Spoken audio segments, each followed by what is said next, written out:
Hello दोस्तों, आपका अपने यूट्यूब चैनल पे स्वागत है। आपकी क्लास का टॉपिक है मॉनेटरी पॉलिसी, यानी कि आज हम मॉनेटरी पॉलिसी के बारे में जानेंगे।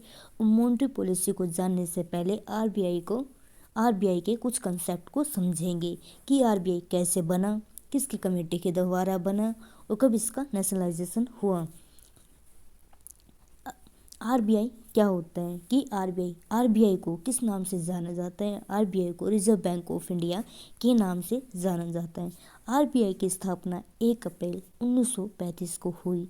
आरबीआई किस एक्ट के तहत बना? जो कि 1934 एक्ट के तहत बना।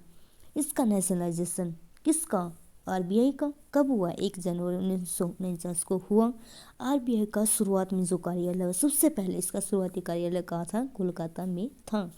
आरबीआई का केंद्रीय कार्यालय को स्थायी रूप से मुंबई में स्थापित किया गया।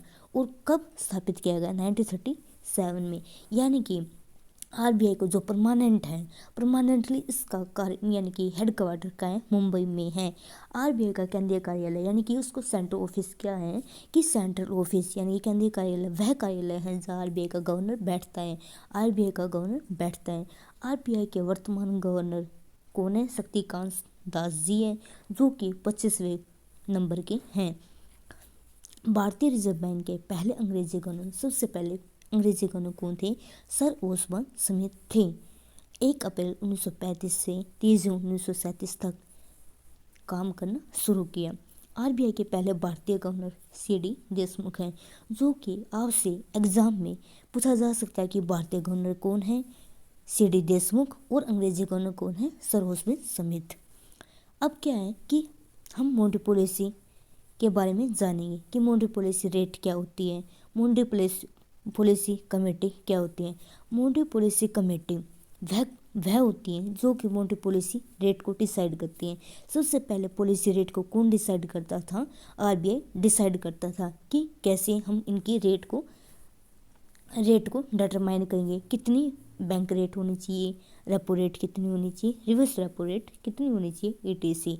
अब मॉनेटरी पॉलिसी कमेटी खुद क्या करने लगी है कि मॉनेटरी पॉलिसी कमेटी डिसाइड करने लगी है मॉनेटरी पॉलिसी रेट, जो कि मॉनेटरी पॉलिसी कमेटी किसके द्वारा बनाई गई? सेंट्रल गवर्नमेंट के द्वारा बनाई गई।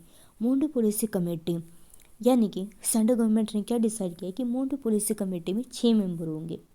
कौन कौन से? यानी कि कौन कौन से मेंबर होंगे? गवर्नमेंट ऑफ इंडिया के मेंबर होंगे और आरबीआई के मेंबर होंगे।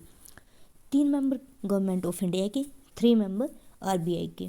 गवर्नमेंट ऑफ इंडिया का जो टाइम पीरियड है 4 ईयर के लिए अपॉइंट किया जाएगा, यानी कि गवर्नमेंट ऑफ इंडिया के जो मेंबर है 4 ईयर के लिए अपॉइंट किए जाएंगे। अब गवर्नमेंट ऑफ इंडिया में कौन कौन से मेंबर हैं? शशांक बेड़े, असीमा गोयल, आर वर्मा जी। आरबीआई के गवर्नर कौन है? Mridul K Saggar, Michael Patra ji and Shaktikanta Das ji, जो कि शक्तिकांत दास जी आरबीआई के मेंबर भी और क्या गवर्नर भी हैं। मॉनेटरी पॉलिसी रेट क्यों बनाई जाती है? इन्फ्लेशन को कंट्रोल करने के लिए। मॉनेटरी पॉलिसी रेट यानी कि 1 ईयर में 6 टाइम बनाई जाती है, ठीक है, जो कि हर 2 महीने में प्रिपेयर किया जाता है। मॉनेटरी पॉलिसी जो कमेटी है जो मॉनेटरी पॉलिसी रेट को रिव्यू करने के लिए मॉनेटरी पॉलिसी कमेटी को बनाया गया ताकि इन्फ्लेशन का कंट्रोल किया जा सके। और हम देखते हैं कि जो बैंक रेट है, एमएसएफ है, वो इक्वल होती है, ऑलवेज क्या होती है? इक्वल होती हैं। रेपो रेट एट प्रेजेंट है 4%, reverse repo rate 3.35%, CRR 4%, SLR 18% है, जो कि अब हम इनको डिटेल में अगली क्लास में जानेंगे।